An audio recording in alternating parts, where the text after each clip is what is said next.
మీనాలో ఉండే ఒక గడుసుతనం, కొంచెం ఆట పట్టించే తత్వం, అది మీ నిజ జీవితంలో కూడా కొంత మీలో ఉంది అని అంటుంటారు. మీరు కృష్ణ గారిని అలా ఆట పట్టించే సందర్భాలు ఉన్నాయా? ఉన్నాయి, చాలా ఉన్నాయి.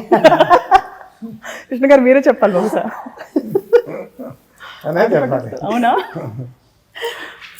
సో ఒకటి రెండు సందర్భాలు ఏమన్నా? రెండు సందర్భాలు. ఆయనకి ఒక మంచి కారు, బెంజ్ కారు కొనేయాలా అని ఒక కోరుకునేది నాకు. అది చెప్తే ఒప్పుకోరు. ఎందుకు? అది ఉంది కదా కారు, అవన్నీ కార్లే కదా, మామూలుగా డ్రెస్సులు ఎంతో కార్లు అంతా, ఆయనకి కార్లు ఉన్నాయి కదా అంతే కదా అంటారు. అందుకోసం నేను చెప్పకుండా 1 month ప్లాన్ చేసి కరెక్ట్గా బర్త్డే రోజున ఆ కారు వచ్చి ఇక్కడ విత్ డెకరేషన్ నిలబడింది. నిలబడితే కీస్ ఇస్తే ఎవరిది కారు అన్నారు.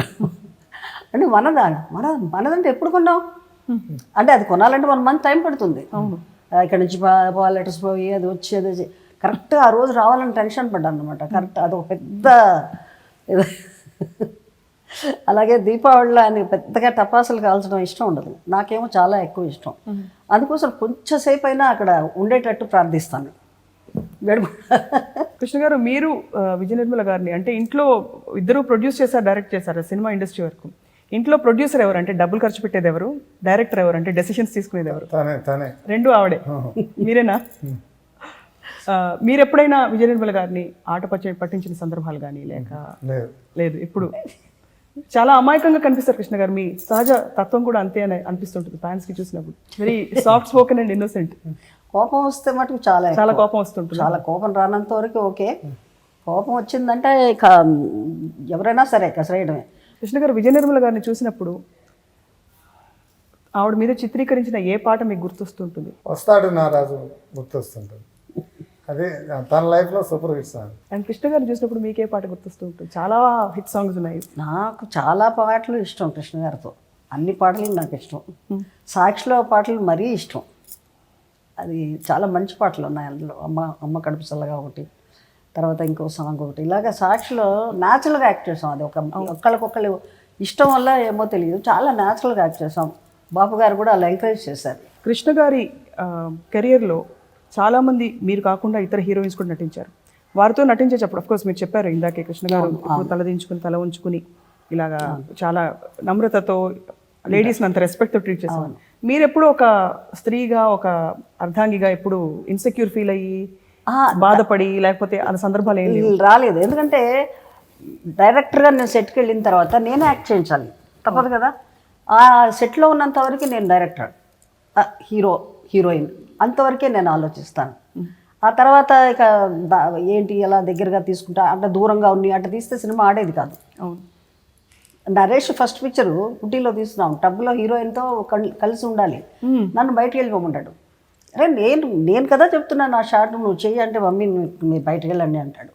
నేను వెళ్ళను, నా ఎదురుగానే చేస్తేనే తర్వాత నువ్వు బాగా చేస్తావు నువ్వు అని ఒప్పించి చేయించాను అనమాట. అలాగే నేను డైరెక్టర్గా ఉన్నప్పుడు ఆడాల మగవాళ్ళ వాళ్ళ క్యారెక్టర్స్ ఏంటి, వీళ్ళ క్యారెక్టర్స్ ఏంటి అని పట్టించుకోను. కృష్ణ గారు, విజయ నిర్మల గారు డైరెక్ట్ చేస్తున్నప్పుడు ఎంతవరకు మీకు స్వేచ్ఛనిచ్చారని మీరు అనుకుంటారు యాజ్ అ డైరెక్టర్? ఫుల్గా తను ఏం కావాలో ఎక్స్ప్లెయిన్ చేసి ఒకసారి చెప్పి ఫుల్ ఫ్రీడమ్ ఇస్తుంది, రిస్ట్రిక్షన్స్ ఉండవు. మీరేమంటారు విజయ నిర్మల గారు? మీరు కృష్ణ గారిని, నరేష్ని డైరెక్ట్ చేశారు, మరి మహేష్ని ఎప్పుడు డైరెక్ట్ చేయబోతున్నారు? మహేష్ని డైరెక్ట్ చేయాలంటే చాలా టైం పడుతుంది, పెద్ద హీరో కదా. నేను ఇండస్ట్రీకి వచ్చినప్పుడు కృష్ణ గారు నేను ఈక్వల్, ఆయన కొత్త నేను కొత్త కాబట్టి దబాయించి డైరెక్ట్ చేసేసాను. మహేష్ ఇప్పుడు పెద్ద హీరో అయిపోయాడు కదా, పెద్ద బడ్జెట్ కూడా కావాలి కాబట్టి కొంచెం టైం పట్టొచ్చు. కానీ ఆలోచన అయితే మీరు ఉంది మీకు ఏదో మంచి సబ్జెక్ట్ దొరకాలి, తనకు సూట్ అయిన subject.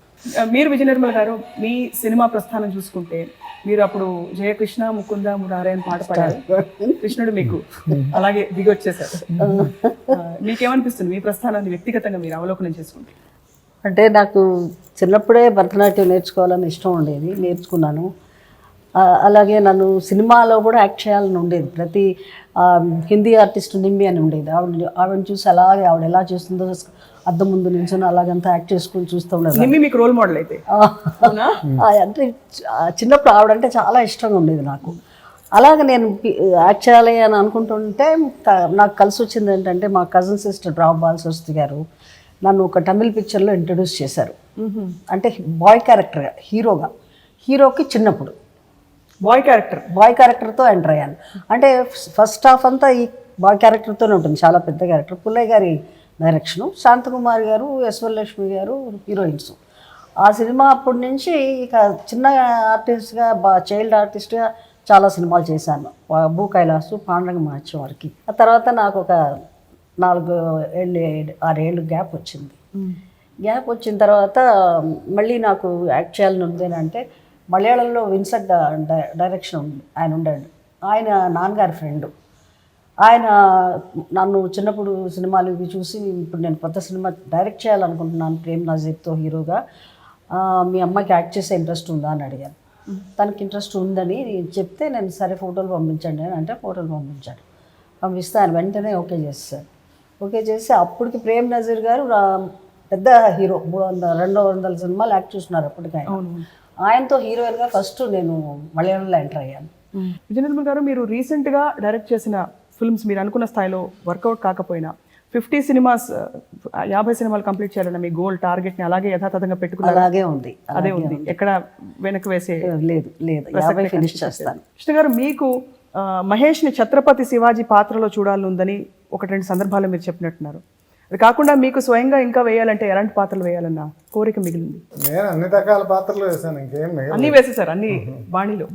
Bond, cowboy, Mahesh Bond character చేస్తే చాలా బాగుంటుంది, స్టైలిష్గా ఉంటుంది. మహేష్ బాండ్ క్యారెక్టర్ చాలా బాగుంటుంది బాబుకి. అండ్ ప్రస్తుతం ఇండస్ట్రీలో అంటే ఆ స్థాయి అలాంటి సినిమాలు తీసే పరిస్థితులు ఉన్నాయనుకుంటున్నావా?